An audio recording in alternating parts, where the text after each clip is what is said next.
So in our last lesson we looked at rates of reaction and we focused on ways you could change the rate of reaction. But one thing that we left out is catalysts. So today's lesson we're going to look at more detail at what catalysts are and how they affect the rate of reaction. So by the end of today you should be able to explain how a catalyst increases the rate of reaction. So from our previous lesson we also discussed activation energy. And activation energy is the minimum amount of energy for a reaction to occur between two colliding particles. So if you look at the diagram there, it's the amount of energy that's required to move the boulder from point A to the tip of the hill before it could roll down due to gravity. The energy required to activate that boulder to roll down the hill. And if we have a diagram like this of energy versus time, you have a reaction in its present state.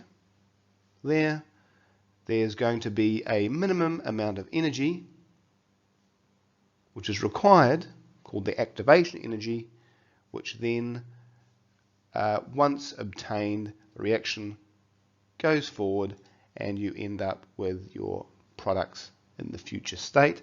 And from our previous lessons, that is known as the enthalpy or change in enthalpy of the reaction. Whether it's negative or positive determines whether it's exothermic or endothermic. So in terms of catalysts, the way that catalysts work is they change the reaction rate by lowering this activation energy. So that means it doesn't require as much energy for the reaction to occur. This allows an increase in the amount of effective collisions that can occur because you're lowering the amount of energy required for effective collisions, and this leads to an increase of reaction rates. They also allow the particles to orientate themselves already in the correct position to allow the frequency of effective collisions to increase. Now it's important to note that catalysts are involved in a reaction, but they are not used up in the reaction. They can be used again. They can be recovered and used. So an example being, enzymes in the body.